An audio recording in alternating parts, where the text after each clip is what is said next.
नमस्कार दोस्तों, सनातन सत्य धर्म चैनल पर आपका स्वागत है। दोस्तों, श्रावण महीना कुछ ही दिनों में शुरू होने वाला है। इस महीने की पवित्रता तो हम सबको मालूम है। भगवान शिव का प्रिय मास कहलाता है। ये कहा जाता है कि इस महीने में भगवान भोलेनाथ की कृपा से मनोकामनाएं पूर्ण होती है। इस श्रावण मास में रामचरितमानस एवं राम नाम संकीर्तन का विशेष महत्व है। पौराणिक मान्यताओं के अनुसार श्रावण के महीने में माता पार्वती ने तपस्या करके भोलेनाथ को प्रसन्न किया था और उन्हें पति रूप में प्राप्त किया था। तो ऐसे ही आज हम जब रावण ने भोलेनाथ से माता पार्वती को मांगा, इसकी आज हम कथा सुनने वाले हैं। तो चलिए वीडियो की शुरुआत करते हैं। एक बार रावण ने शिवजी को घोर तपस्या की, जिससे शिवजी प्रसन्न हो गए। शिवजी ने प्रसन्न होकर रावण से कहा, हे रावण, मैं तुझसे प्रसन्न हूँ, मांगो क्या मांगते हो।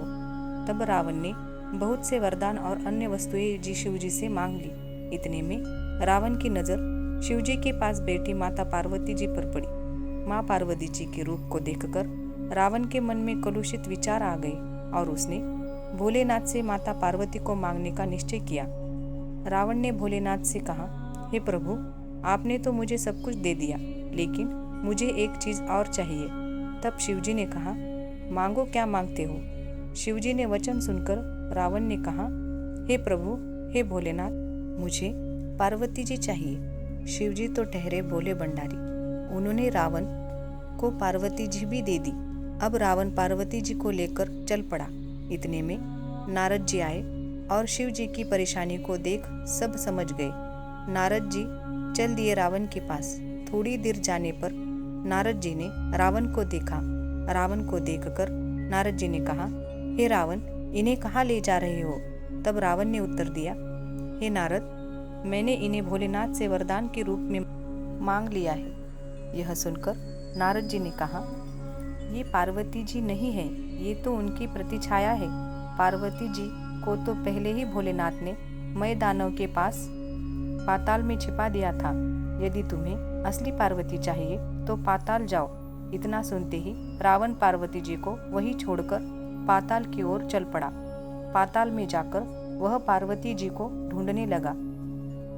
एक बार मधुरा नाम की एक अप्सरा भगवान शिव को रिझाने का प्रयास में माता पार्वती के क्रोध का शिकार हुई और देवी पार्वती ने उसे कड़ा दंड देते हुए भयंकर श्राप दिया। माता पार्वती ने मधुरा को आजीवन मेंढकी बनकर शिवलोक के निकट एक कुएं में पड़े रहने का श्राप दिया और वो मेंढकी बन गई। बार बार भगवान शिव के समझाने और मधुरा के अपने अज्ञान के चलते ऐसा अपराध करने की क्षमा मांगने पर देवी पार्वती ने उसके दंड की अवधि को कम करने का वरदान दिया।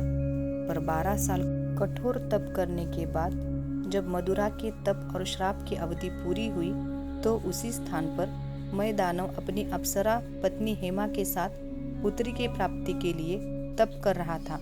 इन दोनों ने मधुरा को अपनी पुत्री के रूप में स्वीकार किया और नाम दिया मंदोदरी। जब रावण मय दानव से मिलने पहुंचा तो उसकी पुत्री मंदोदरी के रूप पर मोहित हो गया और उससे विवाह की इच्छा की, परंतु मय दानव ने इनकार कर दिया, जिस पर रावण क्रोधित हो गया। मंदोदरी जानती थी कि रावण शिव के अनन्य भक्त है और बलशाली भी है। वो उसके पिता को कष्ट में डाल सकते हैं। उनकी रक्षा के लिए रावण के दबाव में उसने विवाह की स्वीकृति दे दी। इस तरह जब रावण पाताल लोक पहुंचा तो मंदोदरी की सुंदरता को देखकर उस पर मोहित हो गया और तुम मेरे साथ चलो, इतना कहकर पार्वती जी को भूलकर मंदोदरी को साथ लेकर चल दिया और उससे विवाह कर लिया। तो इस तरह भगवान शिव जी की ये कथा आपको कैसी लगी ज़रूर बताएं।